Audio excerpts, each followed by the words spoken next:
Now that we have had the opportunity to go over the introduction to Unit 5, we've seen the Gemara itself inside.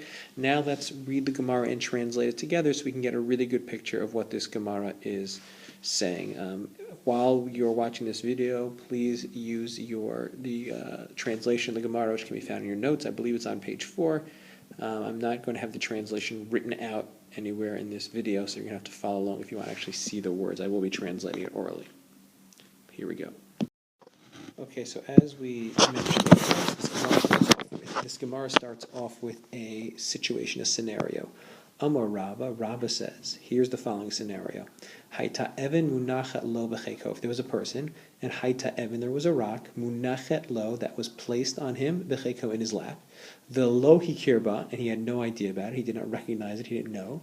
The amar, and he stood up, v'nafla, and the rock fell off his lap. So again, there's our situation. Amar Rabba, Rabba said, Haita Evan munachet lo b'cheiko. If there was a rock on his lap, the lo hikirba, and he didn't know about it, v'amad v'nafla, and he got up, and it fell off. And again, as we pointed out before, this is what we're going to call our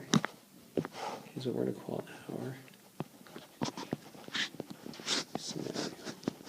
In our scenario, our situation, here's what happened. Okay?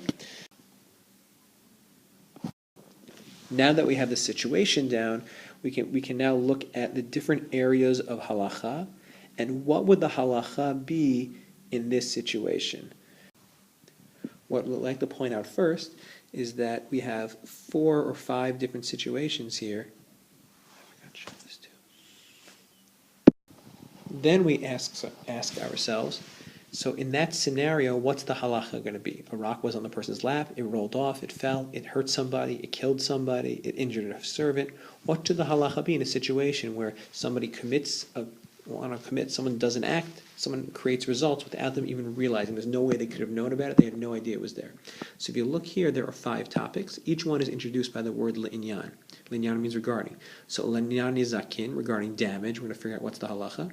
Le'inyan arba'a devarim, regarding the other 4 things, right? Embarrassment, pain, doctor bills, and missing work. What's the halacha le'inyan regarding those things? If a rock falls off someone's lap and they had no idea, if they injure somebody without having any possibility of knowing, do they have to pay for those 4 things as well? Le'inyan Shabbat, regarding Shabbat. If the rock rolls off and does malacha and some sort of malacha happens, if you do a malacha without, and there's no way you could have known that you were going to commit a malacha. Right, you open up a refrigerator and you thought there was no light bulb in there, and it turns out there was a light bulb and the light goes on. You had no idea. You thought there was no bulb in there. There was no bulb in there yesterday. What's the halacha?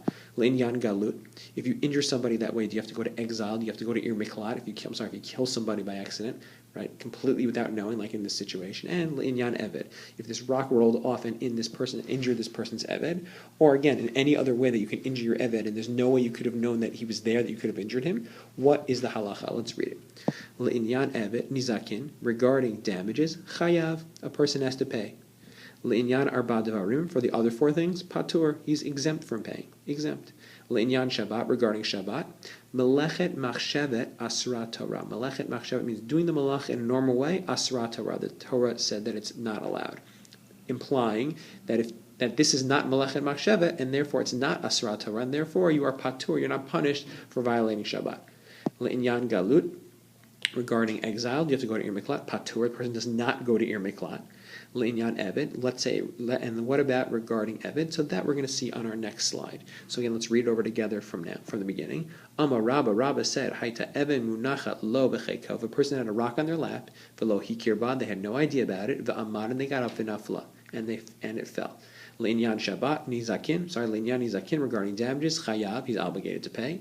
Le'inyan arba devarim, regarding the other 4 things, patur, he's exempt from paying. Le'inyan Shabbat, regarding Shabbat, melechet machshevet asra Torah, the Torah prohibited doing things in a normal way, and this is not the normal way, so this is okay. Le'inyan galut, regarding exile, patur, he's patur from going to ir miklat. Eved we're going to discuss in the next slide. Now we're going to discuss the eved situation. What happens if this rock rolls off and it injures his servant? Does the servant go free? Again, if you injure somebody, if a person would injure their servant without knowing it all, there's no way they could have known that beforehand they were going to injure him, does the eved go free or not?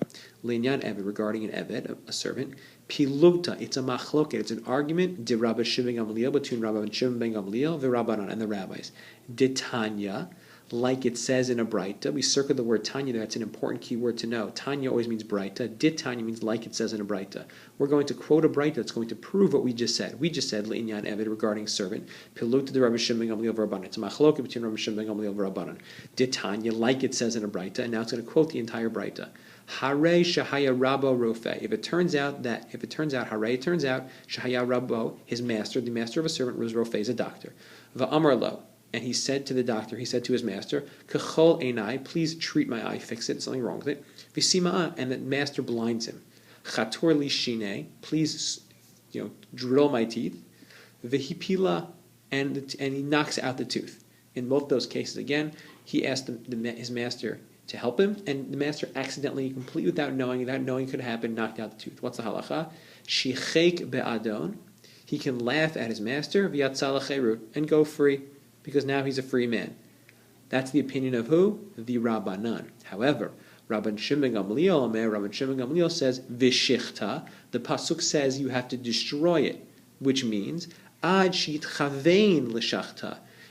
It's only if he had kavanah, he had intention to damage, to destroy the limb or the eye or whatever it is of the tooth of the servant.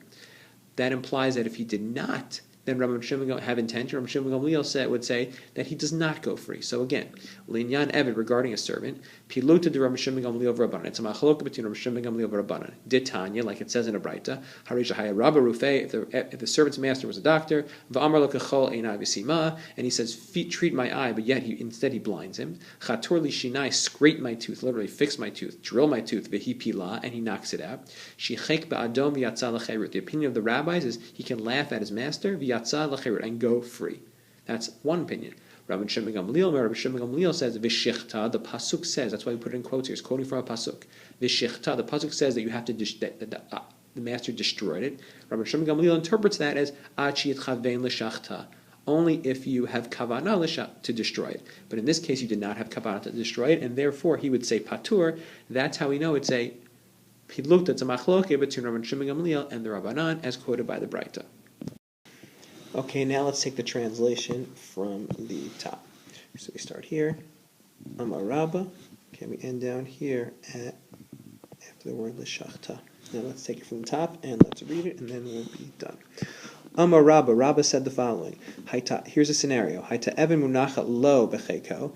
If a person had a rock placed on his lap, the lo hikirba, and he had no idea, the amad v'nafla, and he got up and it fell off. Le'inyan nizakin, regarding damage, chayav, he's obligated to pay. Le'inyan arba'at dvarim, regarding the other four things, patur, he's exempt from paying. Le'inyan Shabbat, regarding Shabbat, melechet machshevet, doing malacha in the normal way, asra Torah, the Torah prohibited it, but this is not, so he'd be patur. Le'inyan galut, regarding exile, patur, he is exempt from going. Le'inyan eb to irmikalat, he's exempt from going. Patur from Ir Miklat. Le'inyan Eved, regarding a servant, Piluta de Rabban Shimon Gamliel, it's a machloki between Rabban Shimon Gamliel, the Rabbanan, and the rabbis. Ditanya, as it says in a Braita, Harisha Haya Rabba Rofe, if the servant's master was a doctor, Va'amar lo, and he said to his master, Kachol einai, please treat my eye, V'sima'a, but the master blinded him. Or, Chator li shinai, fix my tooth. Drill my tooth, v'hipila, but the master knocked it out. What happens in that case? Shichek be'adon, he can laugh at his master, v'yatzal l'cherut, and go free. That's the opinion of the rabbis. Rabban Shimon Gamliel says, v'shachta, no, the Torah says, and he destroys it. That means, ad shit chavein, only if he had intention, l'shachta, to destroy it. But here, since he did not have intention to destroy it, he does not have to. The servant does not get to go free.